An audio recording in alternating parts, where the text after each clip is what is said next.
Hello, I'm Ana Yefrim, speaking from Money2020 Amsterdam. Let's see what experts have to say about the future of open banking, open finance, and open data, and what are the use cases gaining traction. I think it's a big year for open finance. I don't know if you know, but it was in the Queen's speech. So open data is coming in big style in the UK, and I think Europe is not far behind.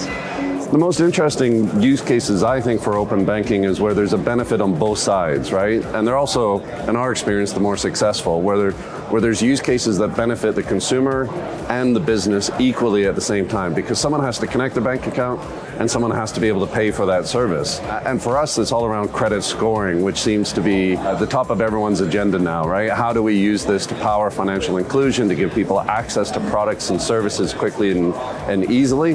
What are your predictions for open banking for this year and beyond? We really think at Klarna Cosma that open banking becomes more and more interesting for different types of fintechs, and not only fintechs.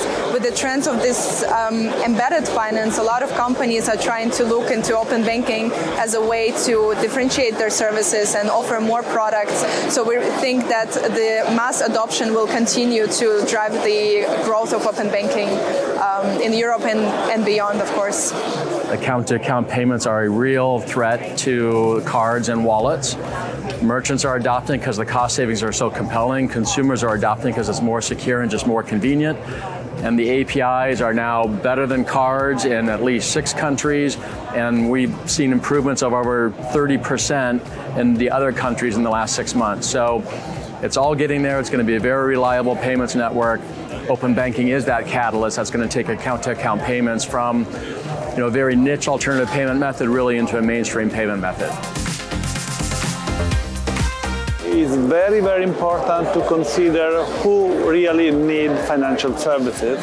So in our idea, the corporate will be the main element that will drive the growth of the financial services in the future. That's the reason why embedded finance is so important. So there will be a shift from traditional providers to new players, and corporate will be the stronger demand in that direction. The embedded finance trend is really driving the growth of open banking and open finance industry at the moment. So we are very excited to partner up with all of these guys. We have to remember that open finance in Southeast Asia and Asia Pacific generally, it's so new. And there's so little infrastructure existing for a large part of the population. Indonesia and the Philippines, for example, is 50% unbanked. They do not have a reliable credit bureau for the population.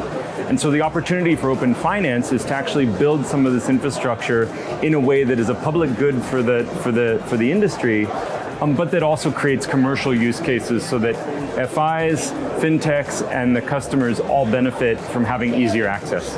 So I think we must embrace open finance. I kind of think open banking is 1D, open finance is 2D, and open data is 3D. So the quicker we get to 3D, the better.